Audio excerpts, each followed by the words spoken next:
All right, muy buenas tardes. Para este webinar contaremos con los servicios de interpretación al español en simultáneo. Si usted desea escuchar la presentación en español, en unos momentos usted podrá observar en la barra de herramientas en la parte inferior de su pantalla el icono de un globo terráqueo. Al seleccionar este icono, usted verá un menú con los diferentes idiomas. Seleccione el español y podrá escuchar la interpretación. All right, I am ready to be assigned as the interpreter.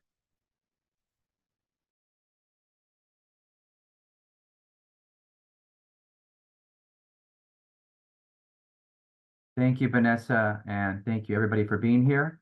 My name is Albert Garcia, and I'm a librarian with the Contra Costa County Library, and I'm just going to share a screen in a moment here.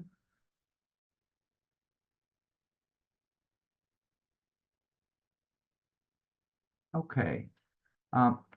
The Contra Costa County Library is happy to connect you with our resources, services, and materials at all 26 of our branches.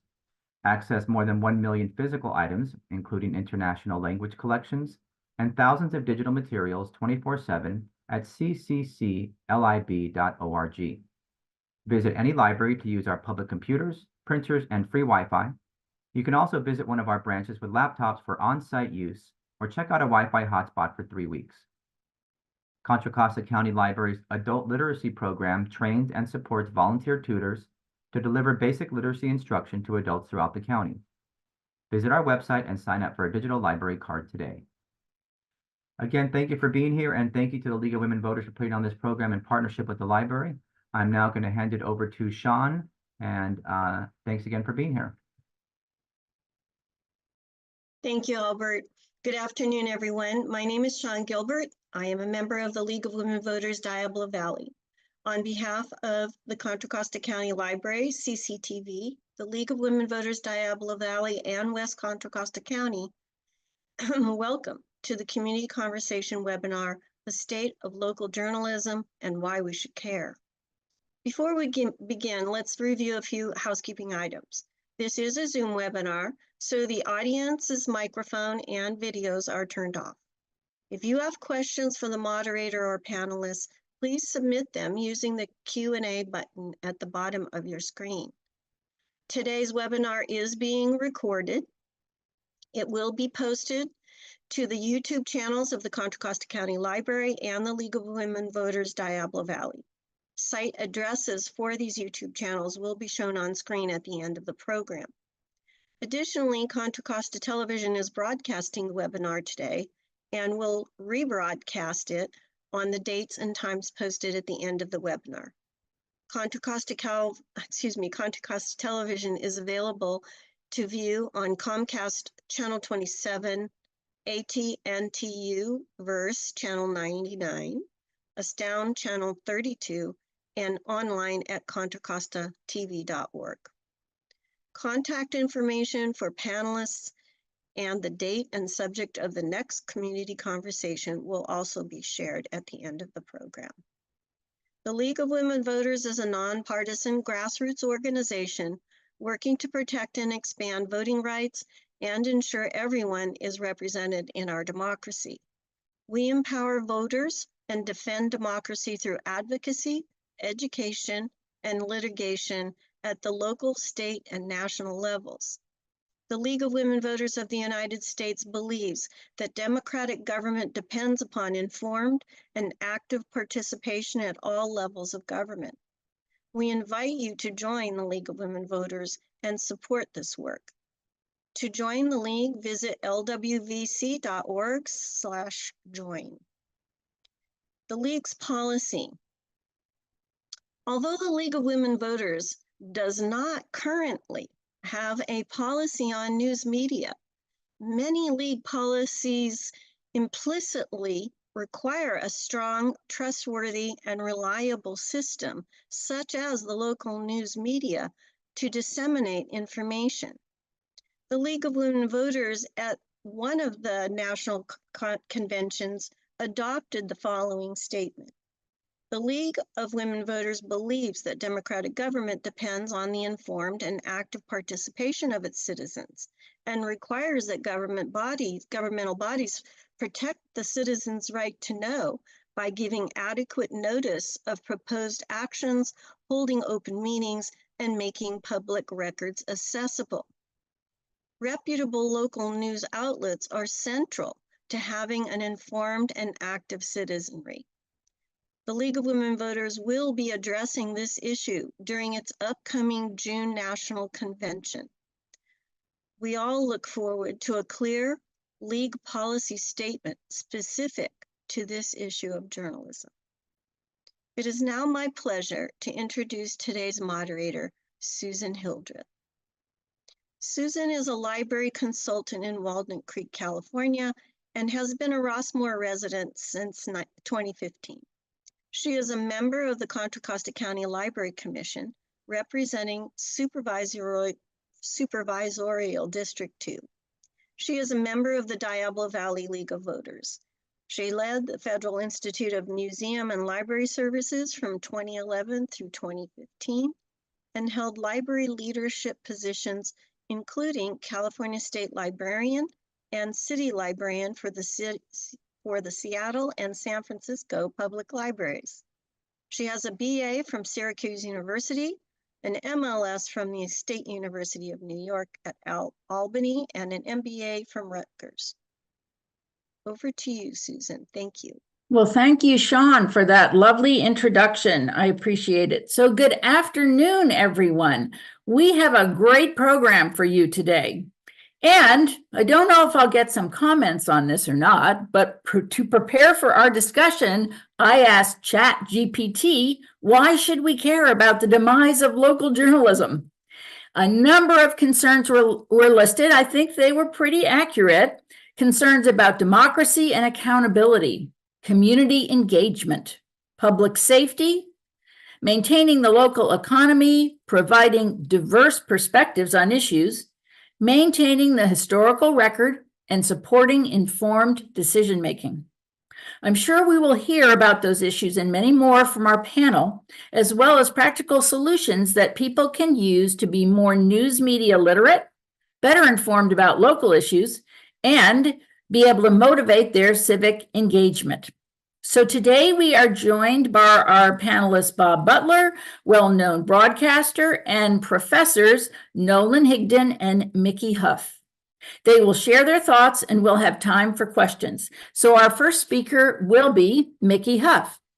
He is the director of Project Censored and president of the Media Freedom Foundation. He has co-edited or co-authored nearly 20 books on media, news literacy, and censorship, including the annual publication of Project Censored, State of the Free Press.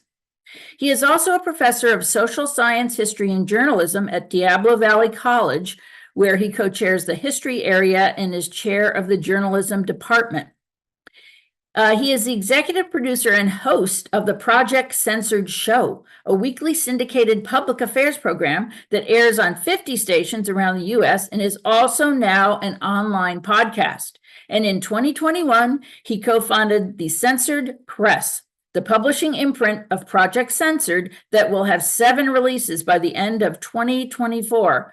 So welcome, Mickey, and I know you have a lot to say. Hi, Susan. Thank you so much for that wonderful introduction.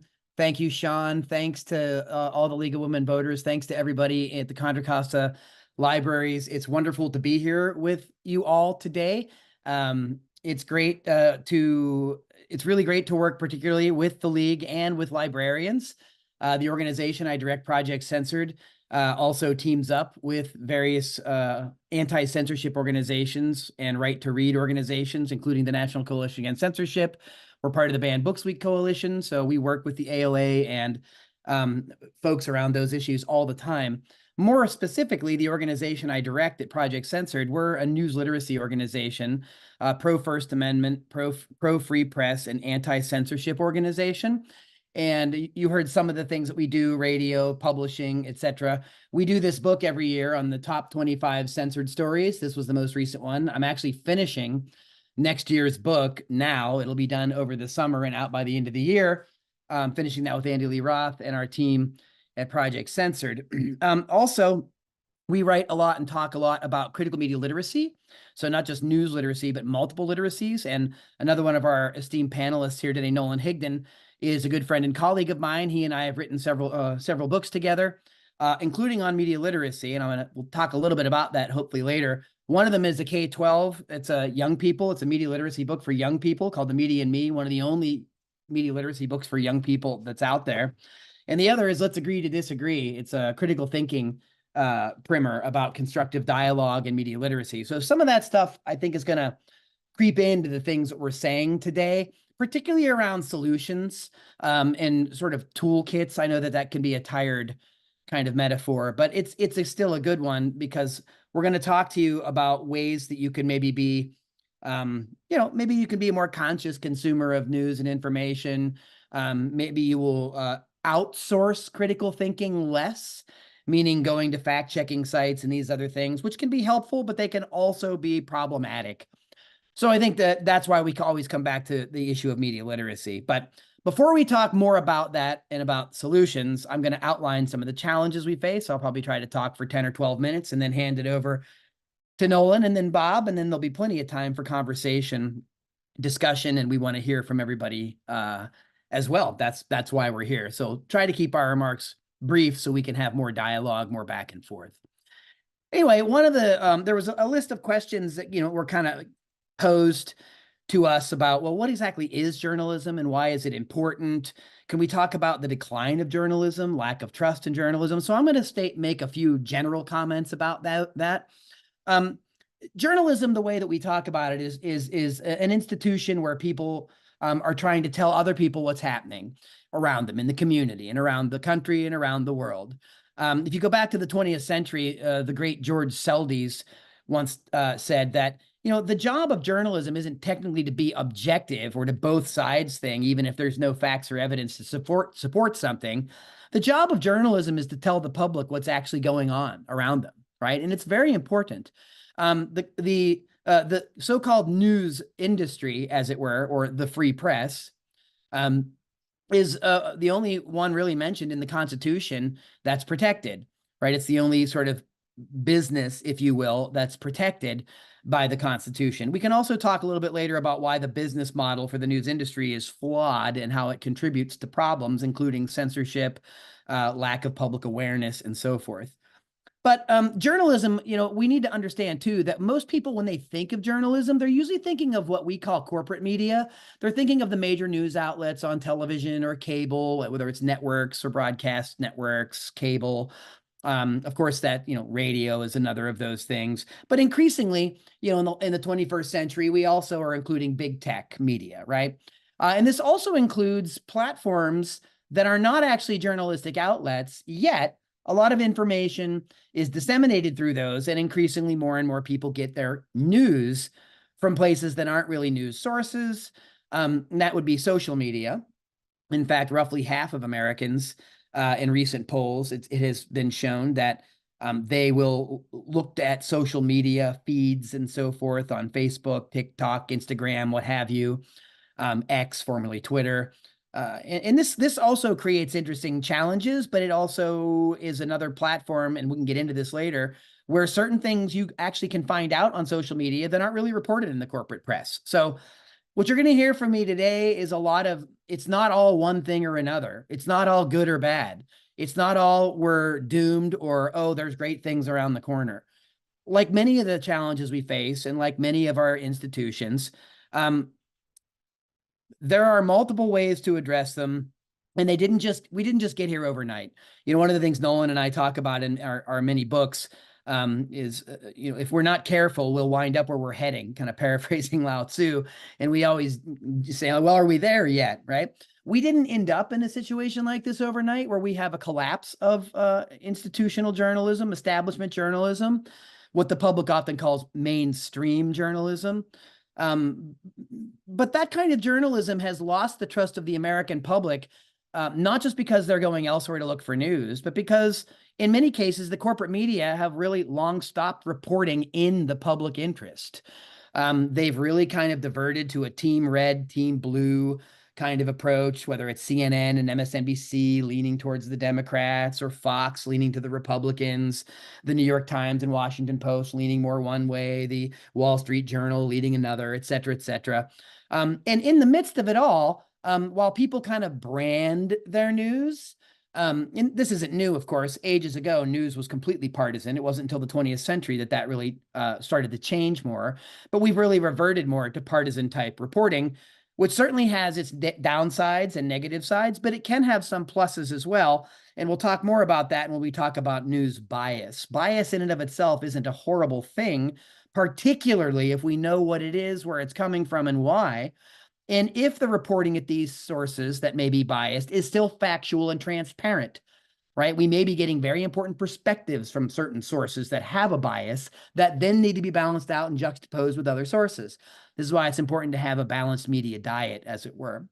But, this year in our book, Andy Lee Roth and I mused, like, well, what if journalism disappeared? Because more and more people are losing trust. Record numbers of people do not trust the corporate news media or so-called mainstream media, which has caused them in part to look for information elsewhere. So we kind of want, just in general, we're saying, well, what if journalism disappeared? So there's this notion that it's harder and harder to find hard news. And what most people do on TV news or cable news is opinion kind of reporting or talking head pundits. So we wrote that, well, what we're seeing here isn't necessarily the disappearance of journalism. We're just seeing more and more outlets engage less in ethical journalism, and we have to actually go more and more to independent sources to see journalism in the public interest. That's back to George Seldes. Journalism that tends to tell the public what they need to know to meaningfully participate or be civically engaged in their community. Well, some things have happened in the last couple of decades, including concentration of media, the buying up of news media by hedge funds, the downsizing of newsrooms, the closing down of newsrooms or certain local beats, the funneling in of news from outside sources that's aggregated and doesn't necessarily appeal to what's happening in people's communities. So in this regard, we could riff on the journalism disappearance a little more literally, meaning that a lot of local outlets have disappeared. Even larger regional outlets have had budgets trimmed and their beats cut, the degree to which it's hard to find out what might even be going on in your own school district or your own city council. So this creates a civic crisis in many ways, because an uninformed populace is less likely to be meaningfully engaged, and in fact could even be harmfully engaged. Nolan, I'm sure, can talk more about mis and disinformation. We can certainly get into that later. This is why we're proponents of media literacy, is because it helps people detect those things on their own and not have to be told, this is news, this is fake news, this is propaganda, what have you. And we can bookmark that for more later. But this issue of downsizing of newsrooms that's been happening the last couple of decades is really a significant issue. And I just want to read you a few statistics so you get what we're talking about here. By exploring how journalism is increasingly absent from many Americans' lives, we can identify false paths and promising routes to its reinvention, which I'm going to mention before I close up. There's hope. The issue of news deserts is pretty significant. If you look back, Northwestern University did an extraordinary study about 2 years ago, and it's worse now, where they determined that more than half of the counties in the United States, 1,630, are served by only one newspaper, while another 200 or more counties, the homes of some 4 million people, have no newspaper at all. Put another way, 70 million Americans, a fifth of the country, live in news deserts, communities with limited access to news, right? And this is problematic for reasons that we just discussed. This study also found that news deserts are more common in economically struggling communities, which also frequently lack affordable and reliable high-speed digital service, a form of inequality known as digital redlining, right? So these people in these communities might be doubly impacted, lacking local news sources. And they're also cut off from online access to the country's surviving regional and national newspapers. So that's just a brief snapshot of some of the problem there. Now, it's not just the news media itself that has issues of ownership bias, and it kowtows to investors and shareholders and advertisers and so forth, which prevent it from reporting more in the public interest. But it's also on the public. This is also the case that the public tends to be less aware or news literate in specific ways. a degree to which that people believe that, oh, I'm relatively well informed. I'm on social media. I'm on a bunch of sites. The news will find me, right? It's on a feed to know basis kind of thing. And this is something that some scholars that we work with at Project Censored, Hector Harcourteur and others, call news snacking. It's not received consciously or sought out. It's incidental, like, oh, I'll run into that. And gee, did you hear about that? Or this story came up. Well, again, part of what we were talking about in the introduction to our last book was that's not really a responsible way for citizens of a free society to seek out news and information. But we also live in a capitalist society that is one that sort of loves convenience, and of course, concision, right? We have shorter attention spans thanks to our digital landscape. But that doesn't let us off the hook. We, the people, need to be more aware of how the news ecosystem has been changing over the years. And I know one of our other panels, Bob's going to talk about how much the news sort of ecosystem has changed just in the last few decades. And it's extraordinary. And it might be difficult for people to keep up, but I think it's very important that people keep up. Because we have solutions to these challenges. There are numerous efforts afoot, and some folks might bring these up later, to really reinvigorate local journalism. There are local nonprofits and grants. The great scholar Victor Pickard at the Annenberg School at the University of Pennsylvania has done several studies and written books about this, Democracy Without Journalism, one key one, where he talks about how we would really need a 5 or 6 billion with a B dollar infusion into local news economies, as it were, to really kind of turn the tide. We actually need something closer to a $30 billion one to have a public media infrastructure. And look, we don't spend anywhere near that on our media. I mean, we spend 800, 900 billion on the military, but we don't spend much on our public media systems. And increasingly, PBS and NPR rely on corporate donations to stay afloat, which is an issue. So, but there are counters to this, and there are important ones, not just the public interest journalism initiatives that are trying to fill the gaps, but independent alternative outlets, many of which have agendas or are biased, also report in the public interest on certain issues. And it's important to become more media literate about what those sites are, what those sources are, what they report on. And in many of these cases, we can go back historically through the 20th century to really look at the golden era of muckraking journalism 100 years ago, with Ida Tarbell taking down Standard Oil, Upton Sinclair not only taking on the yellow journalism of the time and the giants of journalism of the time and the Hearst papers and so on, wrote The Brass Check, talking about how capitalism was corrupting the news industry. That was 100 years ago. Right. Of course, he also wrote The Jungle on the meatpacking industry. Later, Lincoln Steffens wrote about the great corruption between town halls and local businesses and so forth. That kind of journalism still exists in the United States. It's just not always gracing the pages of a local newspaper you no longer have, nor the New York Times or the Washington Post. So it's important that we become more aware of these independent sites and sources. And at Project Censored, that's what we do every year. Is we are critical of things the corporate media may leave out, but we are affirmative both when the mainstream press report in the public interest factually, and also how the independent press fills those gaps. So we have at projectcensored.org, we have long lists of independent news lists, our top stories each year that are vetted by some 20 judges. We work with faculty and students all over the country to produce these lists every year about things that we believe that the corporate press should be covering but aren't, or if they are, it's done in a skewed way. So again, media literacy goes hand in hand, that kind of education with understanding the importance of independent media, so that we can understand and better find where are the so-called golden era muckrakers today, right? Where are they now? And, on a national scale, we see Amy Goodman and Democracy Now! Doing weekly, daily reports, hour-long broadcasts that really try to cover these kinds of issues. But we have a whole raft of things, from podcasts and other videos. And Nolan actually wrote another book on podcasting as a new technology a few years ago that maybe he can address. But I'm going to wrap up here to hand things over to him. I just wanted to conclude by talking about, again, why we'll benefit from being more media literate and aware of independent sources. is because of the news deserts and the fact that the corporate media are not always reporting in the public interest. So I can talk more about what some of those sources are, what some of these stories are later, but critical media literacy education specifically addresses things that we need to know and need to understand in order to be better active, not passive, consumers of media. And we outlined them in one of our textbooks, Let's Agree to Disagree.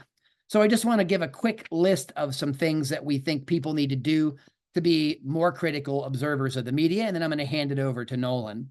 At the end of our Let's Agree to Disagree book, we decided we'd be clever, and given the word critical isn't negative, it means to interrogate power. It means to assess and understand and deconstruct how things are happening and why. And so we made a list of things based on that word that we thought were really important, that we were hopeful that people might go and well, what's a list of things that I might do, in other words, that'll make me a better critical thinker, that will make me more media literate. And so that small list of things here begins, if I'll find it, sorry, I'm just fumbling through because I don't want to miss it, is critical. We want to create constructive dialogue. How we communicate is often more important than what we think we're communicating. R is reflect on communication practices and censorship. What views aren't we hearing? What views are so loud they drown out other views? We expect that people should inquire to be their own critical and independent thinkers. So I is inquire and be independent. T is to test theory and spot ideology. Understand that biases exist everywhere, from the corporate mainstream down to the independent outlets. We need to be able to detect them and sort through them, not just pretend that one source is objective and another isn't. We also need to have another letter C to critique content and understand fake news and ethical journalism, right? A contrast there. A is to assess and analyze digital media use and abuse. We have this new entire technological landscape of informational delivery that we need to understand. And L, we want to lead by example, as democracy is not a spectator sport. So I just want to leave with that list. We can revisit the list and revisit some solutions to the challenges we face, but I at least wanted to introduce some things that we do at Project Censored, introduce some of the challenges that we're facing, and what we might do about it. And I know Nolan is going to talk in much more detail about this stuff and certainly offer more solutions. So thanks so much for your time. And with that, I give you Dr. Nolan Higdon, or I give you Susan, who will introduce him properly. Thank you, Mickey. Thank you very much. And that was fascinating. You are certainly, you have so much knowledge. So I am very happy to introduce Nolan Higdon. He is also a founding member of the Critical Media Literacy Conference of the Americas.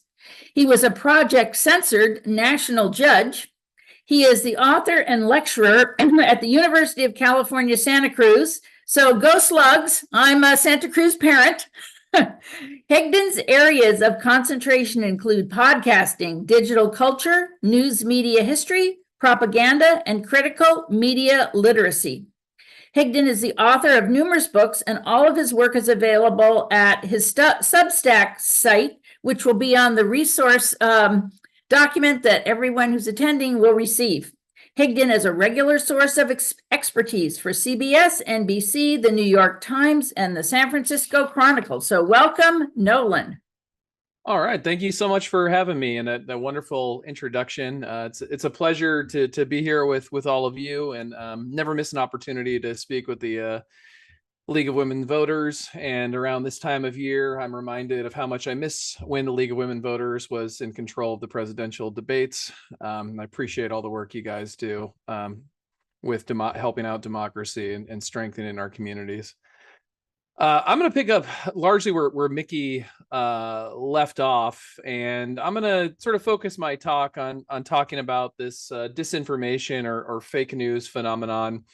And specifically, I want to chat with you all about why it's important to think about fake news a little more broadly than we've previously discussed it in this country. And a lot of what I'm talking about is coming from the book, The Anatomy of Fake News, which I wrote, came out just a couple of months before the 2020 election. And unfortunately, it's still a relevant book. But for those who are wondering, when I say fake news, I am not echoing the definition that's used by folks like our former president, Donald Trump. When I say fake news, I'm talking about any false or misleading content that is presented as legitimate journalism. And I was motivated to write about fake news because I saw a lot of substantive critiques coming after 2016 about how there was fake news online, and there was fake news from Russians, and there was fake news from right-wing Republicans. And all those things were true, but what I was afraid of is that we were only talking about fake news in certain small areas. We weren't looking at the totality of fake news. And so I wanted to write a book that did two things. One, I wanted to lay out the history of fake news, that really, basically every country, every ideology, every position distributes fake news from time to time. So we can't really blame this on one group. But more importantly was the solutions portion of it. I wanted to make the case that this idea that we can somehow get rid of fake news or censor fake news out of existence is just simply nonsensical. One of the coolest things about being a human is we're able to create, we're able to imagine, but we're also, that means we're also able to create and imagine total baseless stuff, nonsense, if you will. And some people may believe it, but you can never get rid of the idea that us as humans can both create and believe nonsense. So that's my long way of saying that fake news is here to stay. It's not a question of how to get rid of it, but more of a question of how to live with it. And so I think one of the important things to remember that I lay out in the book is, who are the creators of fake news? And so I look at where fake news emerges, and there are some groups where it's common. Politicians are a group that and political parties that create and amplify and spread fake news. I don't come as a shock to anyone that politicians lie, but they do it to centralize their own power, to get support for their positions or their candidates, things like that. Closely related, governments lie as well. Especially in the early 20th century, governments started to develop mechanisms or groups within their government to manufacture, create, and spread false information that they thought would benefit the country. And with every new technology, whether it be radio or television or the internet, these new technologies have been integrated into the fake news production by all fake news producers, but governments as well, including the United States government. There is a long history of the US government creating and spreading false information. So back to what I said earlier, if we only look at Russia, we miss the fact that all these countries, including the United States, are in an information war of creating and spreading false information. I think we need that framework if we really care about truth.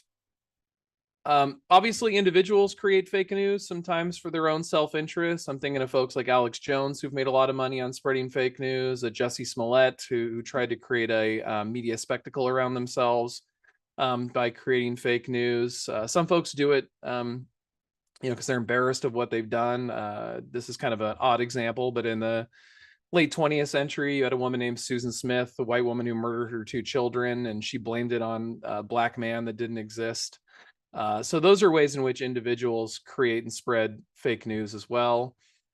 Corporations create and spread fake news. We've seen this, especially from like the oil industry, would create, these false reports about how scientists were still debating climate change, things like that.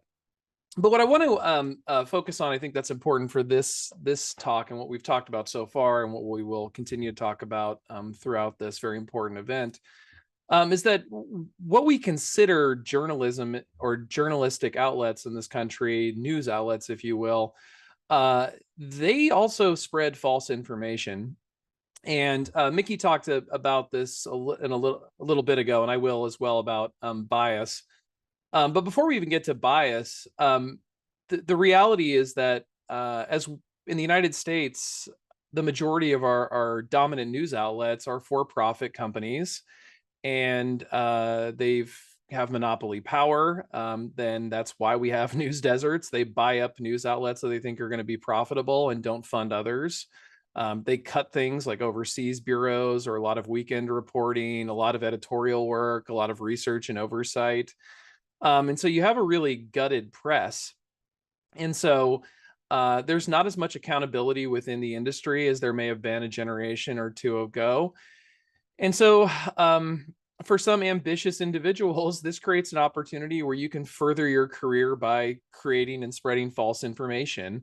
And this is at all, news outlets. Jason Blair was busted for doing this at the New York Times. He created false stories around a number of things, but DC Sniper being one of them.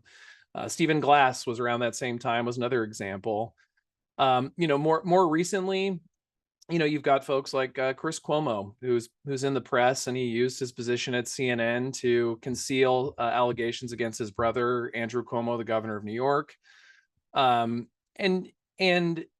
a lot of young people seem to be understanding journalism as an opportunity to spread false information. That's how you further your career. One of the individuals I followed was Gabrielle Miranda.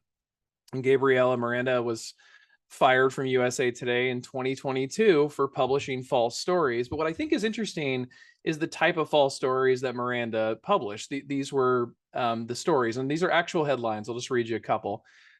Disney's Snow White ride faces backlash over Prince Charming's kiss. Friends are also family, how the unofficial holiday Friendsgiving has grown. McDonald's employee leaps out of a drive-through window to save woman choking on a chicken nugget. Anti-vaxxer pushes urine therapy as COVID antidote without scientific evidence. And there's many more, but all those I just read to you are false stories. And these false stories helped Miranda for a while there further their career in journalism.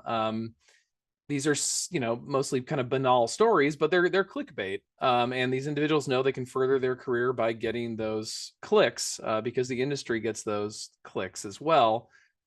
And this connects to something that Mickey mentioned earlier, which is about bias.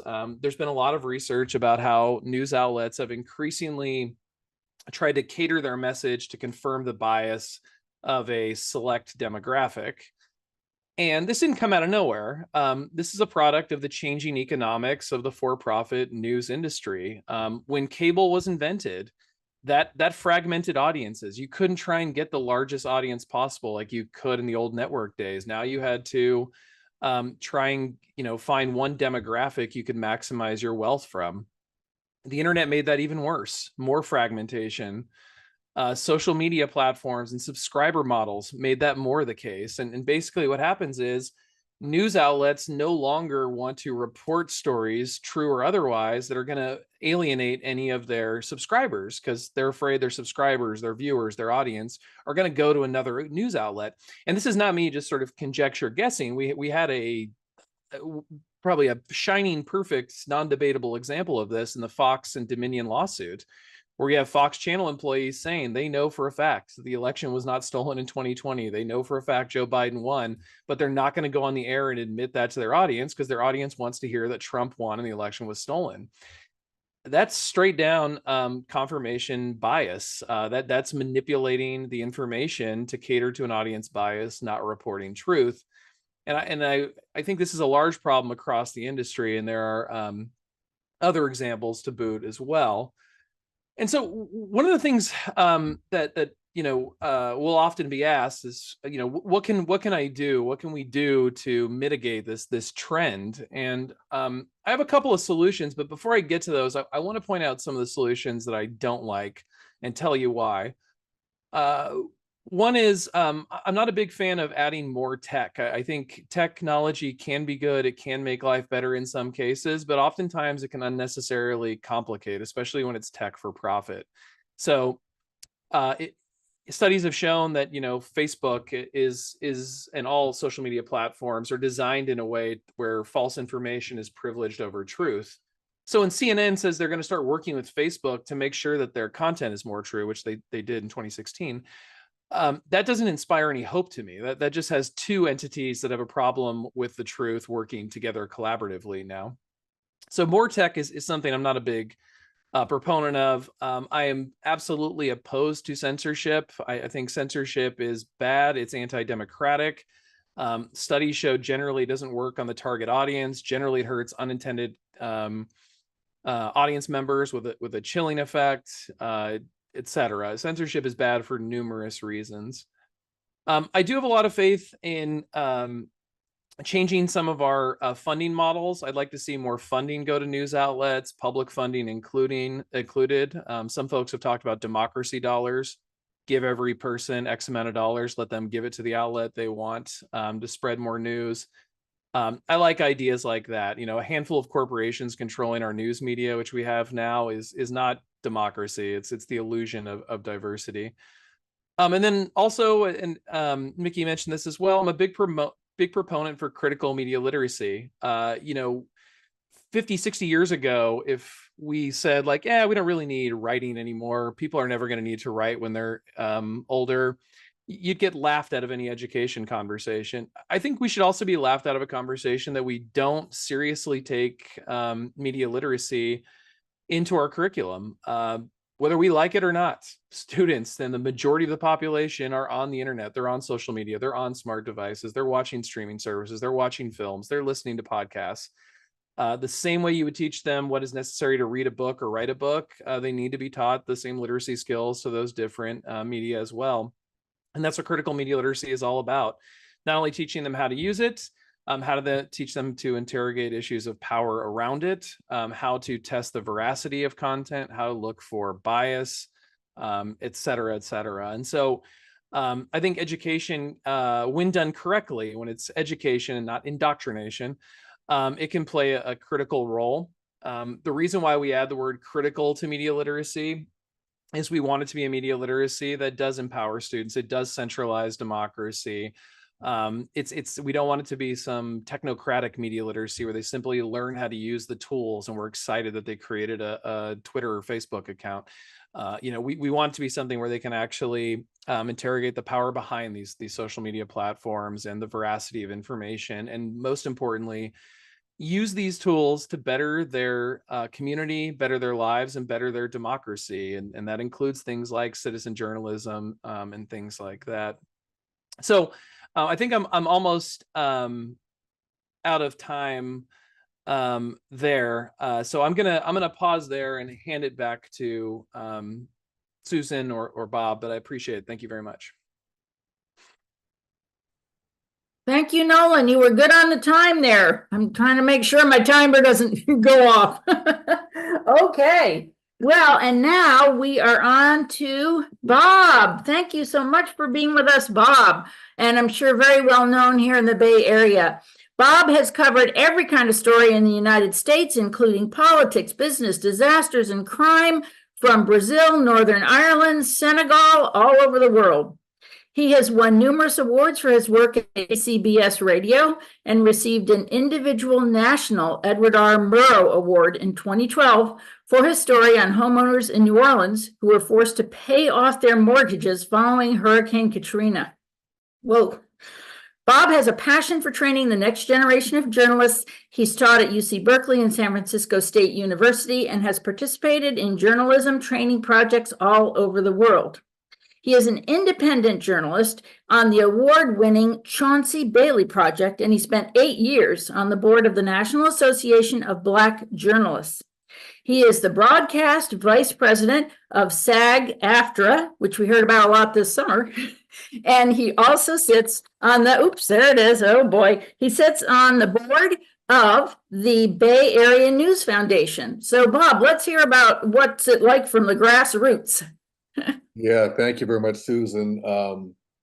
For clarification, it's Bay City News Foundation. Bay City News is a really hyper-local news organization that publishes stories about the Bay Area. It also publishes a schedule of events that all the newspapers and TV and radio stations subscribe to. I want to talk about the industry when I started and the industry as it is now. When I began work at KCBS Radio, that was in early, like 1981.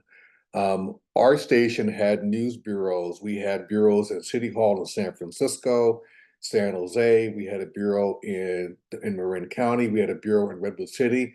We had a bureau in Alameda County and Contra Costa County, all over. We had people covering everything. We had a bureau in the Hall of Justice in San Francisco. Today, we have a bureau in San Jose. And that's pretty much it. Everything else has been shut down. And that's kind of indicative of how the industry has gone. When I started, there were newspapers in the Bay Area. There was the Oakland Tribune, the Alameda Times-Star, the Contra Costa Times, the Mercury News in San Jose, Peninsula Times Tribune, the Marin Independent Journal. The state papers in the East Bay, for the most part, were owned by one local company. It was Media News. Then it became Knight Ridder. Knight Ridder sold it. I think Knight Ridder sold to Media News, which sold it to another organization, which was end up being bought by Alden Capital. And Alden Capital is a hedge fund, and I don't need to say much more than that. As far as radio and TV stations, every radio station in the country was required to provide news and information. So they had at least one person on staff that would do, if nothing more than just news updates during morning drive. In 1996, the FCC changed the regulations, allowing these companies to buy as many TV stations and radio stations as they wanted. News and information went by the wayside, and all of a sudden, KCBS lost what I would call the minor leagues, people that they would be trained to do what we do. We lost that because no longer were these stations doing that. TV stations, you had all these different companies owning TV stations. You had, I did a report in 2008 looking at like 19 different companies which owned hundreds of stations. Of those 19 companies, at least 9 of them are out of business. Look at all the newspapers which have shut down. I don't know that there's an Alameda Times-Star anymore. The Peninsula Times Tribune might be a shell of its former self. The Oakland Tribune no longer exists. It now is called the East Bay Times, which is basically a combination of the Oakland Tribune, the Contra Costa Times, Alameda Times-Star, Hayward Daily Review. That's all one newspaper now. And what that means for you locally is, let's say, for instance, you were interested in what's happening at the Hayward City Council meeting. Well, if you only have a couple of reporters covering, working at night, the chances of them going to the Hayward City Council meeting aren't very good. So you may not find out. I used to go in and cover council meetings all over the Bay Area. And I hated that because, I didn't have a beat. That's one thing we've really lost with local news is beats.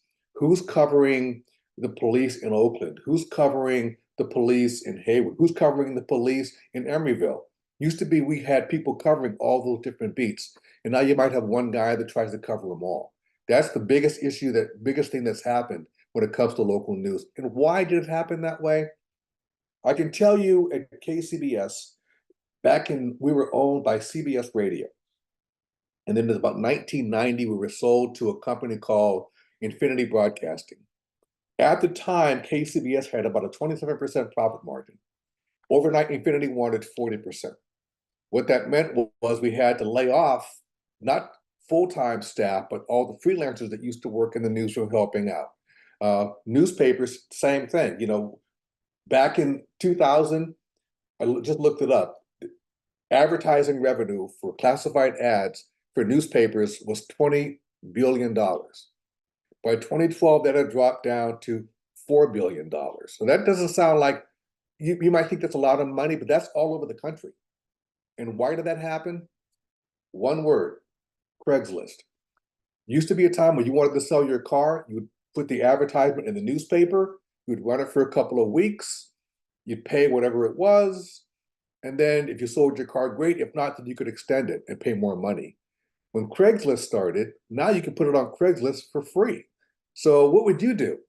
Pay money to a newspaper to advertise your car in Oakland only? Or put it on Craigslist and advertise it to the Bay Area, to the country? That's one of the biggest reasons why advertising revenue dropped off for newspapers, and it's still being felt today. Susan mentioned that I was on the Chauncey Bailey project. The Chauncey Bailey project was a result of the lack of staffs in newspapers. For those who don't know, Chauncey Bailey was the editor of the Oakland Post. He was on the way to work one day. Somebody walked up to him, shot and killed him. Why? Because he was working on a story about a bakery. It was called Your Black Muslim Bakery in Oakland. It was a shell of its former self, which had started back in the early 70s. And now it had become basically like I said, a shell. The people that ran it were basically running it into the ground. And they found out that Chauncey's writing a story about the bakery and how it was taken over by the young people. And the first thing they did was not pay taxes. That'll get you in trouble anyway. But they didn't want that story to come out, so they killed Chauncey. No newspaper, radio station, TV station in the Bay Area had the capacity to run a large-scale investigation on its own. So we created the Chauncey Bailey Project, where we got people from all over the Bay Area to come and be part of the project. Now, the Chronicle did not participate in that. They did their own investigation, and that did create some competition for us. But that's a result of the fact that these newspapers didn't have beats like they used to have in the past. They didn't have the staff. They had to cut staff, layoffs during the course of the Chauncey Bailey Project. For the 4 years I worked with those people, I think the Contra Costa Times and the Oakland Tribune had about like 4 rounds of layoffs. They kept cutting. We had the same thing happen in radio, cutting, same thing in TV. So what happens is you're now working, doing more work for the same money, and you're expected to do a lot more work. Nowadays in TV, you have to carry your own camera for the most part, do your own shooting and editing, and still be on the air live at 5 o'clock. We're putting some changes into that. We're putting some parameters around that, but it's very difficult now because you don't have the staff, and you don't have the staff because the internet's one big reason. They also, used to be, you come home and watch the 5 o'clock or the 6 o'clock news on Channel 4 or Channel 5. Nowadays, you don't really need to do that. You just look on your phone and see what you have. And there's no more appointment viewing. You can get the information when you want it, as you want it. That opens up the problem for the fake news that we've heard about. I'll give you an example. There was a story of crossing on Facebook, I don't know, 4, 5, 6, 7 years ago. It was around the time of the election. I believe it was about around 2008. And the story was a woman wearing a hijab was found driving near a pipeline in Arizona. The implication being that, and she had pipeline plans in the car with her. The implication being that this Islamist woman was up to no good. Well, there's no proof of that. And people would keep posting that story over and over. So finally, I called the sheriff's office, and they said, this never happened. It was made up. But people saw it, and it fed into their bias.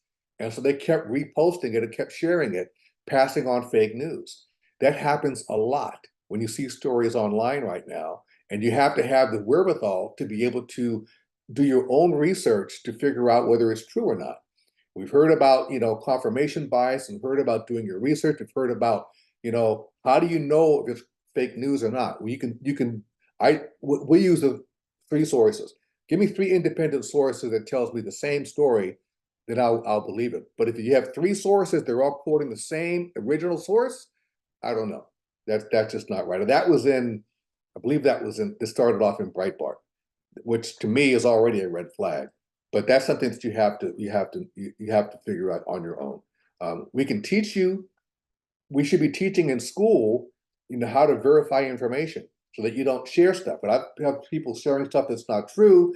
I said, why did you share that? Well, I thought it was funny. Well, it may be funny to you, but if it's not true, why are you sharing it? That happens to a lot of people when they do that. So you look at the FCC deregulation, allowing people, TV stations, radio stations, to own as many as they can in a certain city. What that does is, okay, let's say, for instance, in some cities, in some smaller cities, you may have one company own the ABC station and the NBC station. So you're having the same people doing news on ABC and NBC, or doing news for CBS and Fox.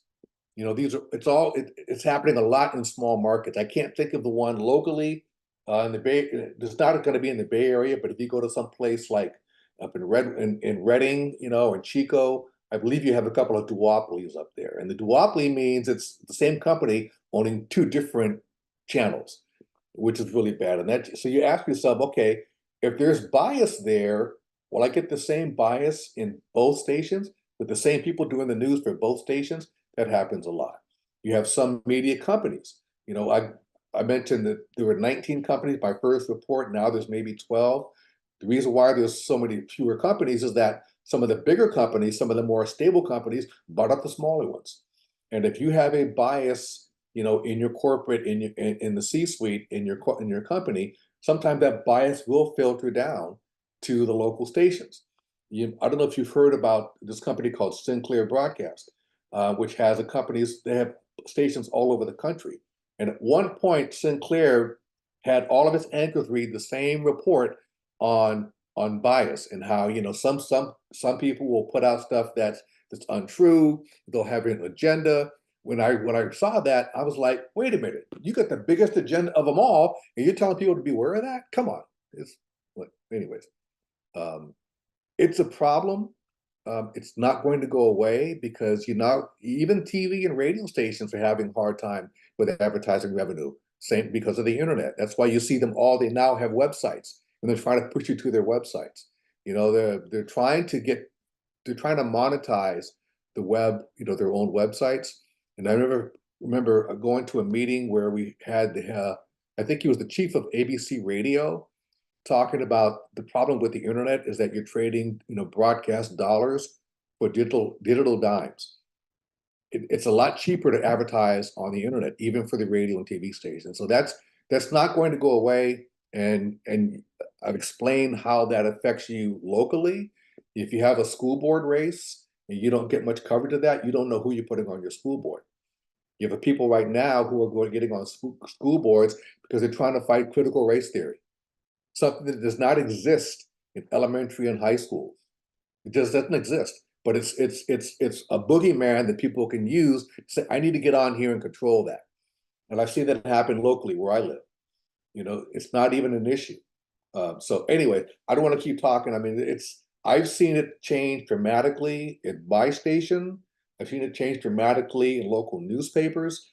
I've seen it change dramatically in TV stations across the country. So what we're experiencing here in the Bay Area with news censorships, it's happening everywhere for the economic reasons I just cited. Thanks.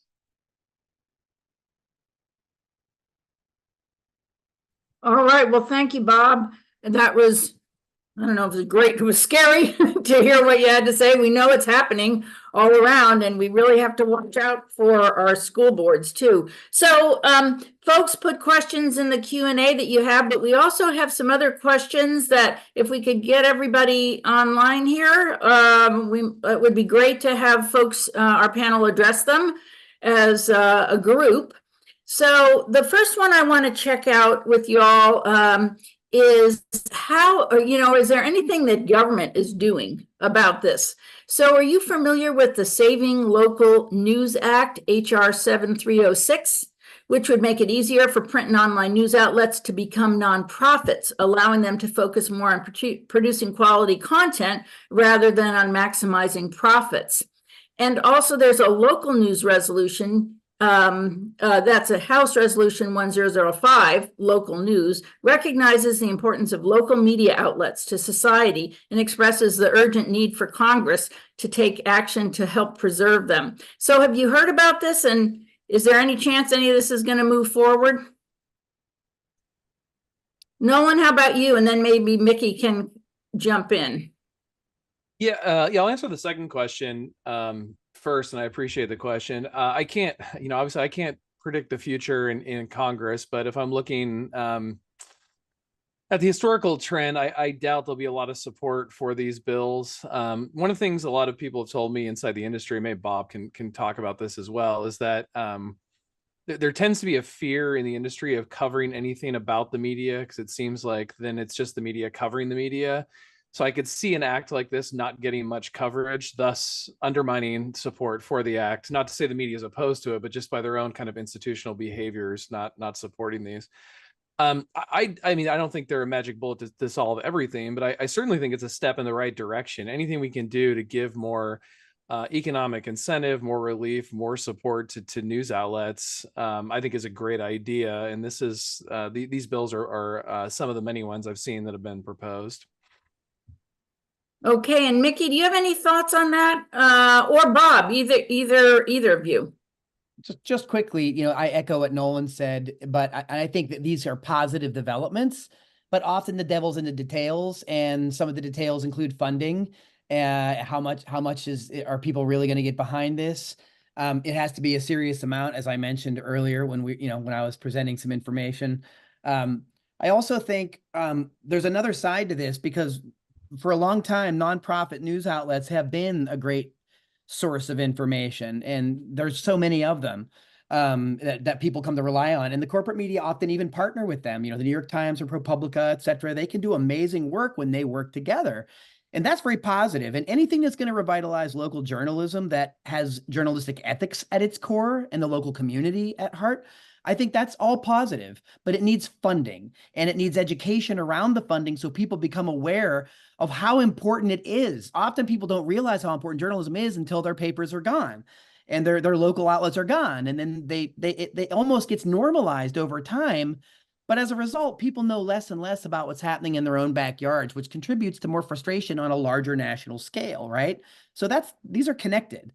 I just wanted to point out very quickly that while it's important that this is promoting nonprofit news journalism, I bet most people here may be unaware that the House just passed H.R. 6408, and the Senate did another measure, Senate 4136, right thereafter. This is legislation that gives the Secretary of the Treasury authority to revoke the 501c3 status of any nonprofit if it goes against any public policy. It's completely subjective, and there's no due process. I kid you not. They just tried to hitch it to the FAA reauthorization bill, and it failed to attach as a rider, because you know how they love riders, right? Wow. But this is another thing to point out, because if they're saying, yes, we're going to support nonprofits, but at the same time, they're like, we're also giving somebody the authority to wipe out any nonprofits we don't like, that's a shell game. That's duplicitous. But again, our journalistic institutions should be pointing that out. That wasn't written about in the New York Times. That was Project Censored at Truth Out reporting that. That was Seth Stern at the Freedom of Press Foundation at The Intercept writing that story, right? The corporate media is not going to cover those kind of stories in that kind of detail. But anyway, so it's, again, mixed bag. So people need to be aware that while they may be promoting one solution, be careful that they're not already creating the next problem. And you're so right that not a lot of major news sources followed that at all. So we'd have to be tuned into the stuff you're doing to even know about that. That's outrageous. So Yeah. one of our Bob, did you want to add something? Yeah, it's ironic. Back in, I think it was 2004, the FCC had a measure before it to allow more consolidation among radio and TV stations. And the FCC actually had a hearing in San Francisco, and I wanted to cover it. I was the reporter that Saturday morning, and I said I didn't want to cover this, and they said, "Well, no, it's too complicated." Blah blah blah blah blah. The bottom line was CBS didn't want us to cover that because CBS would have been benefited from more consolidation. So we never covered the local hearings, one in San Francisco, one in Marin. I brought it up to my news management, and they said, "Oh, don't worry about it. No, no, no." I just believe the word came down. Don't cover it, no matter what. It's ironic because the media is great when it comes to pointing the finger at other folks, but when it comes to the media itself, they're not all that keen. I'll give you an example. Back in 2007, they had the NCAA championships, and for the women, the Rutgers women's basketball team was playing. And who was it? Don Imus went on the air and disparaged them so badly, calling them thugs and things like that. NABJ, the organization of which I got on the board that year, was very unhappy about it and asked CBS for a meeting. And during that meeting, our president said, "Well, look, what are your diversity numbers anyway?" And they wouldn't tell us. And that's why I did the first look at diversity of management in was it 61 TV stations owned by NBC, CBS, NBC, and Fox. And of the 61 stations, there were 61 people of color in management, one per station on average. Now that's okay if you're in like, Minneapolis or Salt Lake City. It's not okay if you're in San Francisco or Chicago, which is what we found. So, I mean, that's what's happening with the media won't cover its own diversity numbers. It's quick to point the finger at other folks, and that's one of the problems. Wow. So a couple of folks have been asking about students and what is the curriculum for your students? Are you focusing on print, digital, social? And are students interested? I mean, I would be excited to hear that students are interested in learning and getting into this industry or particularly or this nonprofit sector. But what are you teaching your students and what are you finding about their interests? Yes, and all the above, right? We're trying to do all that at DVC. I'm chair of the journalism program there. Nolan teaches with us there. Michael Leviton's the faculty advisor to the paper. And, we've been revitalizing that program for several years because it almost disappeared, right? College campuses have turned into news deserts too. A lot of places don't have journalism programs anymore or even have a print paper. We brought back the print edition. We have several a semester. We're also online. We're also doing podcasting and social media stuff.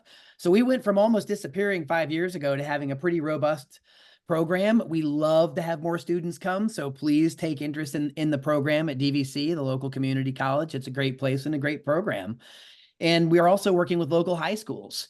We have a summer program. We're reaching out to marginalized communities with people in high schools that don't have journalism, and they can take these summer camps, working with Bruce Kuhn and Steve O'Donohue and others. I mean, these are really positive things. I know they seem small in a lot of ways, but that's where change takes place.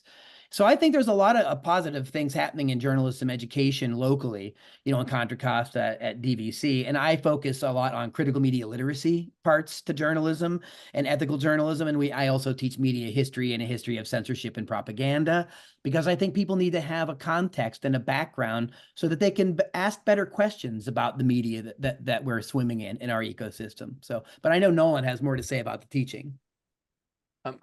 Yeah, I'll say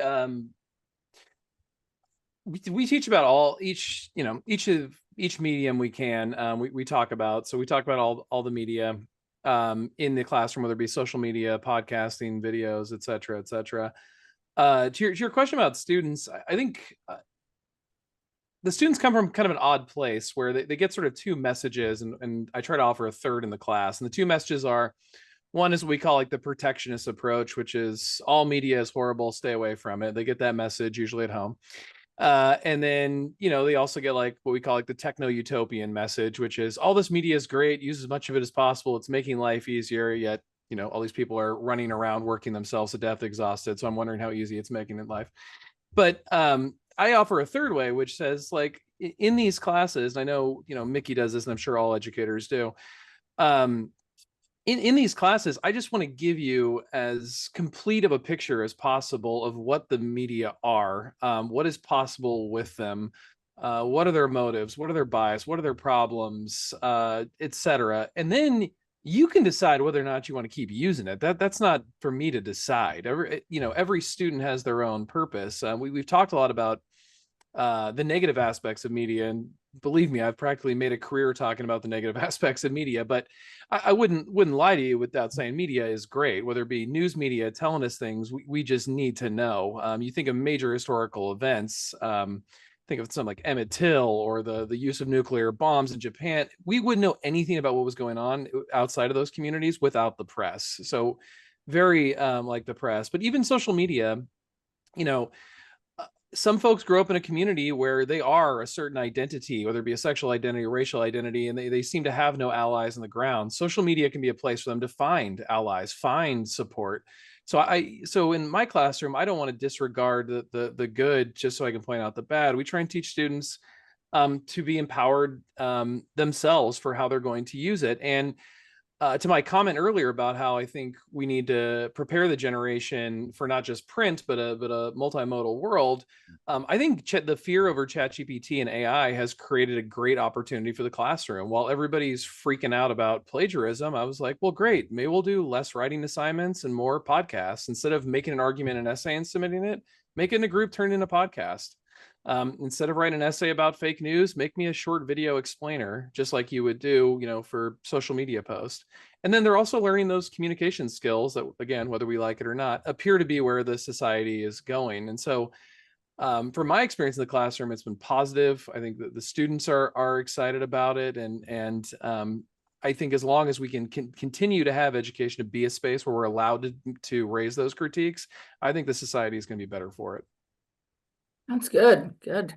So, what is the impact of foreign journalism on the U.S. news media scene? How do you see a big impact there, or should we just be afraid of all those foreign people trying to get into our media? What do you think about foreign journalism?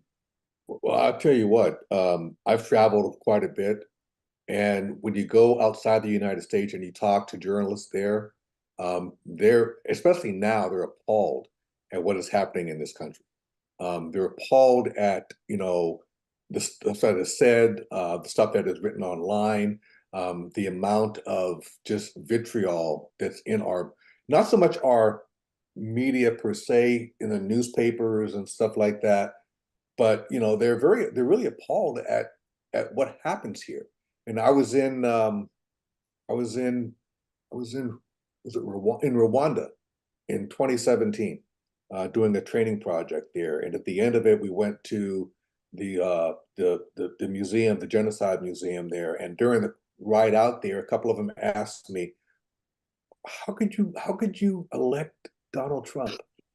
And my response was, I got nothing to say, because the last thing I wanted is for me to be quoted in a story about bad mouthing the president, to foreign press.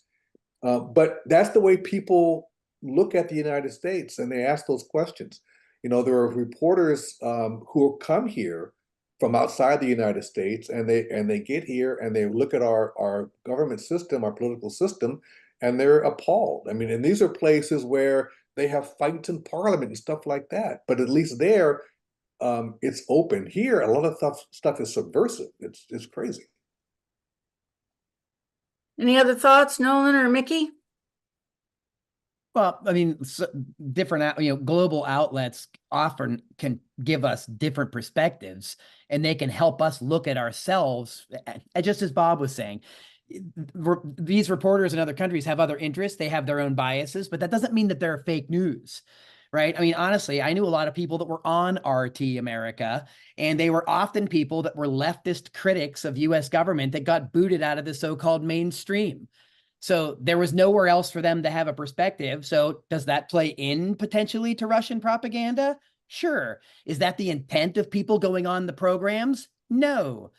But it's filling a void, right? And so at best, these things offer different perspectives and fill a void.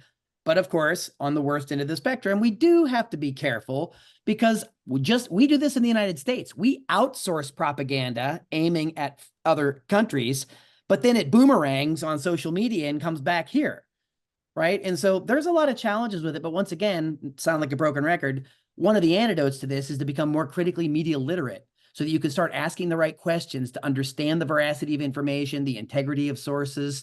Those are really important skills, and they're not rocket science. They're things that we teach, and we wrote a book for young people, right, that's been adopted by schools and libraries all over the country. It's one of the only books written for young people, and it's not a finger-wagging book, as Nolan was talking about earlier. But I think we need to start teaching this kind of stuff to children at a younger age, right? They're really immersed in this world, whether we like it or not, digitally, technologically, many of them. And so we're irresponsible if we're not giving them the ability to understand what's happening to them. I mean, I think it's that important. And I think that Mary Rothschild was here in the audience, does great work, on some of these areas of raising critical awareness around the kind of harms that we do if we're not teaching media literacy to young people. And also, I want to make sure everybody checks our resource list because there's information on there about media and me. So I wanted to check a little bit about what you folks think about nonprofit news organizations. One of our attendees said they know that there's some in other states, and there may be some in the Bay Area. They were asking about Cal Matters, which may be the big local one. But do you see those starting to emerge in California or across the country? And do you think they're going to survive and make a difference? They've been here. I mean, Bay City News has been as long as I worked at KCBS back starting in 1980. Bay City News was around. We didn't respect them very much back then because these were young people that didn't know what they were doing. But over the years, if a Bay City News reporter covers a story, you'll use that story, you'll rewrite the story to put it on the air. They have great respect now. Cal Matters has been around not as long as Bay City News, but it's, nonprofit journalism, the problem with it is it's nonprofit. So they have to raise money. Okay. It's just like, going to KQED during the pledge drive. That's really hard for them to keep the lights on, but they're finding ways to do it. And it's very important because they do cover stories that sometimes at KCBS I couldn't cover, such as the FCC here. 800-439-5732. Sorry, Bob, you triggered me into KPFA fund drive mode.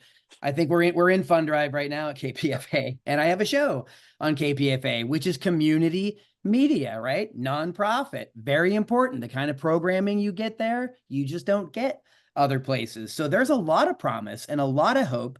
I just, again, hope myself that people realize they might have these gems in their communities, because these gems get tarnished very easily. And as Bob just said, keeping the lights on is a real struggle at these places. Most of the programmers at KPFA are volunteer programmers, right? That's how it's always been historically. Ours is, right? And we are also a nonprofit. So again, the fact that they are now Congress is coming after nonprofits, we need to be very watchful and vigilant about how that might pan out and what the targets are on the whim of an appointed official. So anyway, I think there's a series of very positive developments locally and nationally. There is a trend towards it, and I just wish it would get more attention and support. Yeah, and I'll agree with what both have said, and Bob took my line. I was going to say that they're already around. But the nonprofits, I think, are hugely important. But if we look at sort of solving some of these news desert problems, I think they're an important component of solving that problem. This is why I'm an advocate for multiple funding models to exist at the same time and give a diversity of media, because I mean, this is dependent on their budget, but for the most part, nonprofits, if they can successfully run and successfully produce content, those are big ifs. So these people really work hard and extend themselves. There's still limits on the type of stories they can report on. Bob was mentioning like a murder in Oakland, with the complexity around that murder and different individuals involved and motives. That would take a lot of money and manpower and resources to do that story adequately. And for a lot of nonprofits, that may just be economically, it's not feasible. So I think they're very important, and everyone should do what they can to support those outlets. But I think nonprofits are a part of a larger solution we need to talk about in terms of funding people's ability to perform journalism.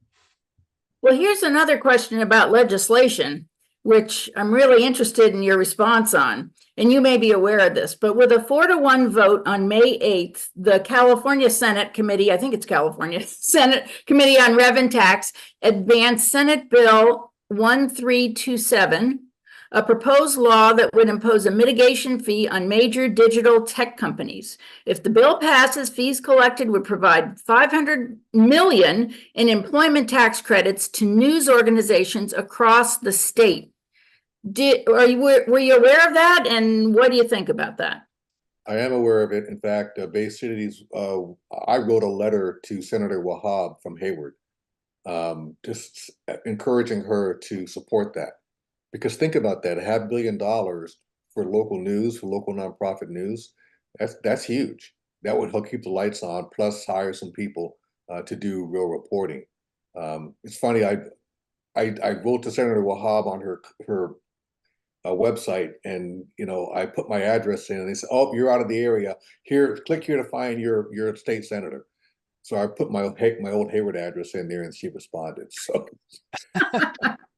I'm admitting to you here, I lied. Okay, but I mean, that's something that you have to, when you're in journalism, you have to kind of figure what we way around the roadblocks, around the gatekeepers, and so I was able to do that. I just today got an email from her about some events she's having. So I won't be going. There you go. How about you, Mickey or Nolan? Yeah, I'm also a supporter of this. It's part of a larger policy I've advocated for, which is called the digital dividend, which Mark Blythe from Brown and Eric Lundgren, investment banker, came up with. But the idea was basically this, that these companies make their money by collecting and selling and weaponizing our data, and all the time we spend on social media is basically free labor. It's the equivalent of having you all come over and work on my backyard for no pay, but I'll let you share pictures with your friends. So it's that same sort of concept, but what the digital dividend says, if you're going to make all these profits, pay people for the work they do on it. And I think news outlets would certainly be a part of that. They wouldn't have the content without the journalists. So I think this is a fabulous idea. It's not just to help journalists, but also I think it's a fabulous way to undermine some of the economic power that big tech has consolidated over the last 30 years.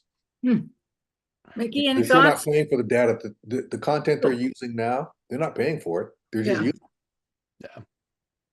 Yeah, and Google just I believe got rid of some news services. I mean, so tech is now even moving away from some of this stuff, perhaps for fear of other regulation or other taxation. So, I mean, there's a lot of challenges in the media ecosystem right now. But again, I think the more media literate we are, the more we're attuned to what they are, and the more we're attuned to this kind of legislation even, right? There are people trying to make a difference, even if imperfectly, right? But I think it's important that we try to pay attention to those efforts and support them where we can.